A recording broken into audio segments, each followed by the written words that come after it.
అవసరాల కోసం రాజకీయంగా ఏదో పార్టీని అడ్డం పెట్టుకుని పదవులు అమ్ముకుని ఇవాళ వచ్చి కొంతమంది వ్యక్తుల పేర్లు చెప్పడం కానీ కొంతమంది ప్రోత్బలంతో అతను మంచోలేనప్పుడు కూడా కొంతమంది ప్రోత్బలంతో జనసేన పార్టీ కార్యాలయం పెట్టి కొన్ని కార్యక్రమాలు చేస్తా ఉన్నారు. కానీ కైకలూరు నియోజకవర్గానికి అధికారికంగా ఉమ్మడి కృష్ణా జిల్లా అధ్యక్షులు బండి రామకృష్ణ గారి చేతుల మీదుగా, అదేవిధంగా ఇప్పుడు ఆర్టీసీ జోనల్ చైర్మన్ ఉన్నటువంటి రెడ్డప్ప నాయుడు గారు, ఇప్పుడు శాసనసభ్యులు ఉన్నటువంటి బొమ్మిడి నాయకర్ గారు, అదేవిధంగా 4 మండలాలు ఉన్నటువంటి పార్టీ అధ్యక్షులు కార్యవర్గాలతో ఏర్పాటు చేసినటువంటి కార్యాలయం ఇది ఎప్పుడు కూడా ఇది జనసేన పార్టీ కార్యాలయం ఇదే అవుతుంది తప్ప వ్యక్తుల మీద వచ్చి ఇవాళ నిలగాక మన పార్టీ వారు వచ్చి మళ్ళా రేపు పార్టీ వెళ్ళిపోతే మళ్ళా ఆ పార్టీ కార్యాలయం పెట్టుకుని సంస్కృతి మన కైకలూరు నియోజకవర్గంలో తేవతని తెలియజేసుకుంటాను.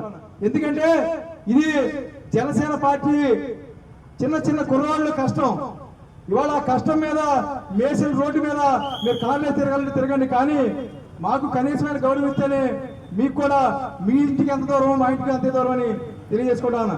మరి ముఖ్యంగా పార్టీ బలోపేతం కోసం కష్టపడదాం. వర్గాలుగా దయచేసి విభజించొద్దు. ఇది పవన్ కళ్యాణ్ గారు 13 సంవత్సరాల క్రితం ఆయన లక్ష్యంతో ఏ లక్ష్యంతో అయితే పెట్టుకున్నాడో ఆ లక్ష్యం కోసం మీ అందరం కూడా అవసరమైతే ప్రాణాలు తెగించి మేము గత 13 సంవత్సరాలుగా ఈ పార్టీని మన రక్తంలో నుంచి మేము కాపాడుకుంటూ వస్తాము.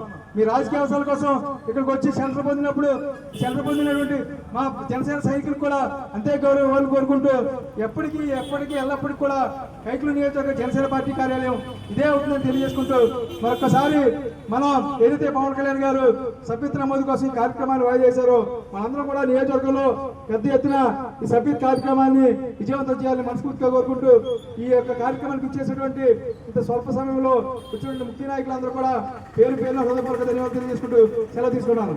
జై హింద్.